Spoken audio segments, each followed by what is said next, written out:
La viuda de Montiel, cuento de Gabriel García Márquez, que se encuentra en el libro Los funerales de la mamá grande. Cuando murió don José Montiel, todo el mundo se sintió vengado, menos su viuda. Pero se necesitaron varias horas para que todo el mundo creyera que en verdad había muerto. Muchos lo seguían poniendo en duda después de ver el cadáver en cámara ardiente, embutido con almohadas y sábanas de lino dentro de una caja amarilla y abombada como un melón.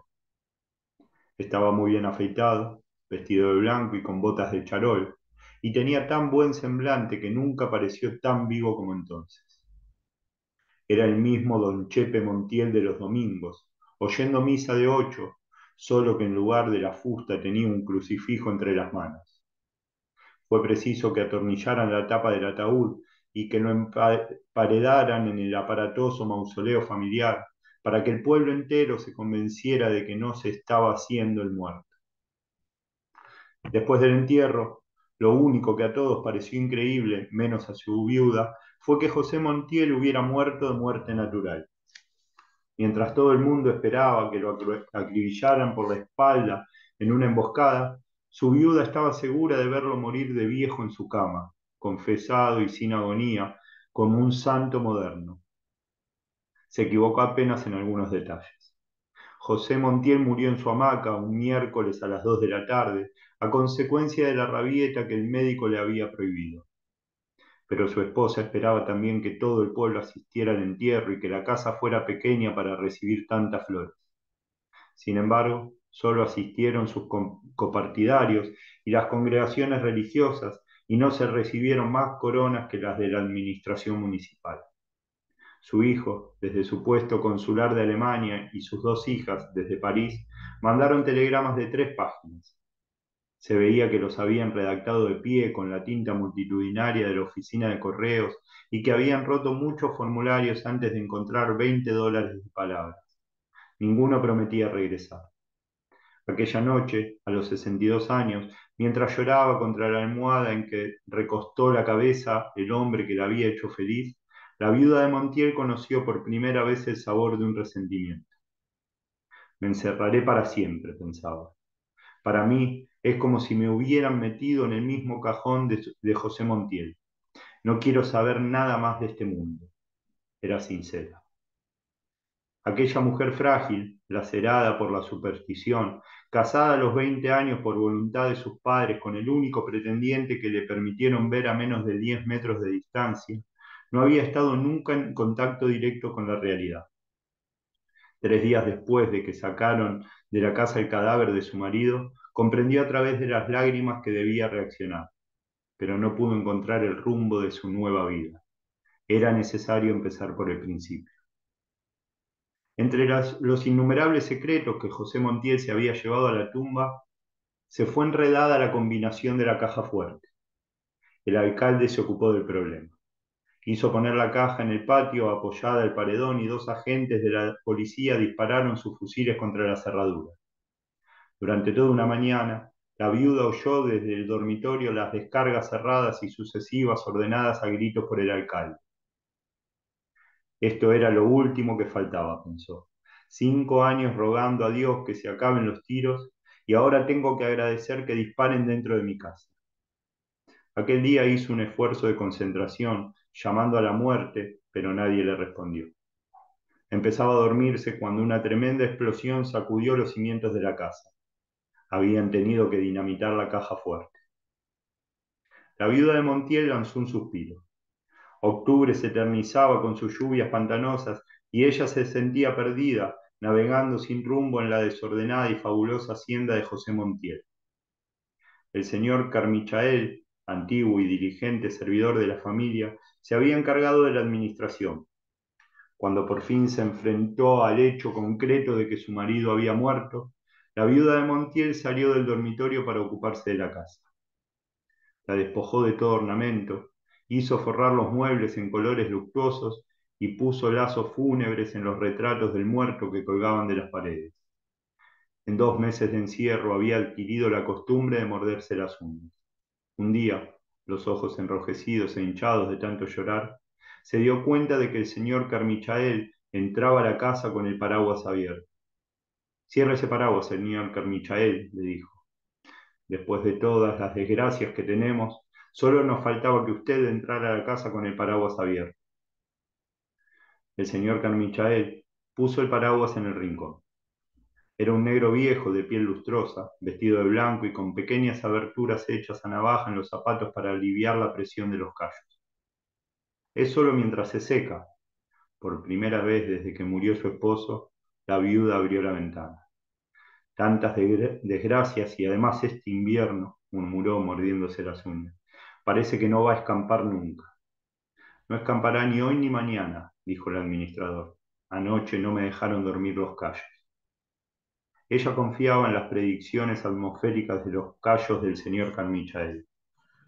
Contempló la placita desolada, las casas silenciosas cuyas puertas no se abrieron para ver el entierro de José Montiel, y entonces se sintió desesperada con sus uñas, con sus tierras sin límites, y con los infinitos compromisos que heredó de su esposo y que nunca lograría comprender. El mundo está mal hecho, sollozó. Quienes la visitaron por esos días tuvieron motivos para pensar que había perdido el juicio, pero nunca fue más lúcida que entonces. Desde antes de que empezara la matanza política, ella pasaba las lúgubres mañanas de octubre frente a la ventana de su cuarto, compadeciendo a los muertos y pensando que si Dios no hubiera descansado el domingo habría tenido tiempo de terminar el mundo. Ha debido aprovechar ese día para que no le quedaran tantas cosas mal hechas, decía. Al fin y al cabo, le quedaba toda la eternidad para descansar. La única diferencia, después de la muerte de su esposo, era que entonces tenía un motivo concreto para concebir pensamientos sombríos. Así, mientras la viuda de Montiel se consumía en la desesperación, el señor Carmichael trataba de impedir el naufragio. Las cosas no marchaban bien. Libre de la amenaza de José Montiel, que monopolizaba el comercio local por el terror, el pueblo tomaba represalias. En espera de clientes que no llegaron, la leche se cortó en los cántaros amontonados en el patio, y se fermentó la miel en sus cueros, y el queso engordó gusanos en los oscuros armarios del depósito. En su mausoleo adornado con bombillas eléctricas y arcángeles en imitación de mármol, José Montiel pagaba 6 años de asesinatos y tropelías. Nadie en la historia del país se había enriquecido tanto en tan poco tiempo. Cuando llegó al pueblo el primer alcalde de la dictadura, José Montiel era un discreto partidario de todos los regímenes, que se había pasado la mitad de la vida en calzoncillo sentado a la puerta de su piladora de arroz. En un tiempo disfrutó de una cierta reputación de afortunado y buen creyente, porque prometió en voz alta regalar al templo un San José de tamaño natural si se ganaba la lotería, y 2 semanas después se ganó 6 fracciones y cumplió su promesa. La primera vez que se le vio usar zapatos fue cuando llegó el nuevo alcalde, un sargento de la policía, zurdo y montaraz, que tenía órdenes expresas de liquidar la oposición. José Montiel empezó por ser su informador confidencial. Aquel comerciante modesto, cuyo tranquilo humor de hombre gordo no despertaba la menor inquietud, discriminó a sus adversarios políticos en ricos y pobres. A los pobres los acribilló la policía en la plaza pública. A los ricos les dieron un plazo de 24 horas para abandonar el pueblo. Planificando la masacre, José Montiel se encerraba días enteros con el alcalde en su oficina sofocante, mientras su esposa se compadecía de los muertos. Cuando el alcalde abandonaba la oficina, ella le cerraba el paso a su marido. Ese hombre es un criminal, le decía. Aprovecha tus influencias en el gobierno para que se lleven a esa bestia que no va a dejar un ser humano en el pueblo. Y José Montiel, tan atareado en esos días, la apartaba sin mirarla diciendo, no seas pendeja. En realidad, su negocio no era la muerte de los pobres, sino la expulsión de los ricos. Después de que el alcalde les perforara las puertas a tiros y les ponía el plazo para abandonar el pueblo, José Montiel les compraba sus tierras y ganados por un precio que él mismo se encargaba de fijar. No seas tonto, le decía su mujer, te arruinarás ayudándolos para que no se mueran de hambre en otra parte, y ellos no te lo agradecerán nunca. Y José Montiel, que ya ni siquiera tenía tiempo de sonreír, la apartaba de su camino diciendo: vete para tu cocina y no me friegues tanto. A ese ritmo, en menos de un año estaba liquidada la oposición y José Montiel era el hombre más rico y poderoso del pueblo. Mandó a sus hijas para París, consiguió a su hijo un puesto consular en Alemania y se dedicó a consolidar su imperio. Pero no alcanzó a disfrutar 6 años de su desaforada riqueza. Después de que se cumplió el primer aniversario de su muerte, la viuda no oyó crujir la escalera sino bajo el peso de una mala noticia. Alguien llegaba siempre al atardecer. Otra vez los bandoleros, decían. Ayer cargaron con un lote de 50 novillos. Inmóvil en el mecedor, mordiéndose las uñas, la viuda de Montiel solo se alimentaba de su resentimiento. Yo te lo decía, José Montiel, decía hablando sola. Este es un pueblo desagradecido. Aún estás caliente en tu tumba y ya todo el mundo nos volteó la espalda. Nadie volvió a la casa. El único ser humano que vio en aquellos meses interminables en que no dejó de llover fue el perseverante señor Carmichael, que nunca entró a la casa con el paraguas cerrado. Las cosas no marchaban mejor. El señor Carmichael había escrito varias cartas al hijo de José Montiel. Le sugería la conveniencia de que viniera a ponerse al frente de los negocios y hasta se permitió hacer algunas consideraciones personales sobre la salud de la viuda. Siempre recibió respuestas evasivas. Por último, el hijo de José Montiel contestó francamente que no se atrevía a regresar por temor de que le dieran un tiro. Entonces, el señor Carmichael subió al dormitorio de la viuda y se vio precisado a confesarle que se estaba quedando en la ruina. Mejor, dijo ella, estoy harta la coronilla de quesos y de moscas. Si usted quiere, llévese lo que le haga falta y déjeme morir tranquila. Su único contacto con el mundo, a partir de entonces, fueron las cartas que escribía a sus hijas a fines de cada mes. Este es un pueblo maldito, les decía. Quédense allá para siempre y no se preocupen por mí. Yo soy feliz sabiendo que ustedes son felices. Sus hijas se turnaban para contestarle. Sus cartas eran siempre alegres y se veía que habían sido escritas en lugares tibios y bien iluminados y que las muchachas se veían repetidas en muchos espejos cuando se detenían a pensar.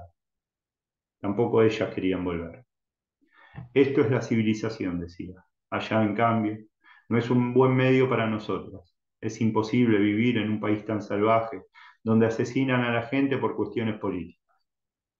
Leyendo las cartas, la viuda de Montiel se sentía mejor y aprobaba cada frase con la cabeza. En cierta ocasión, sus hijas le hablaron de los mercados de carne de París. Le decían que mataban unos cerdos rosados y los colgaban enteros en la puerta adornados con coronas y guirnaldas de flores. Al final, una letra diferente a la de sus hijas había agregado: imagínate que el clavel más grande y más bonito se lo ponen al cerdo en el culo. Leyendo aquella frase, por primera vez en 2 años, la viuda de Montiel sonrió. Subió a su dormitorio sin apagar las luces de la casa y antes de acostarse volteó el ventilador eléctrico contra la pared. Después extrajo de la gaveta de la mesa de noche unas tijeras, un cilindro de esparadrapo y el rosario. Y se vendó la uña del pulgar derecho irritada por los mordiscos. Luego empezó a rezar, pero el segundo misterio cambió el rosario a la mano izquierda, pues no sentía las cuentas a través del esparadrapo. Por un momento oyó la trepidación de los truenos remotos. Luego se quedó dormida con la cabeza doblada en el pecho. La mano con el rosario rodó por su costado, y entonces vio a la mamá grande en el patio con una sábana blanca y un peine en el regazo, destripando piojos con los pulgares.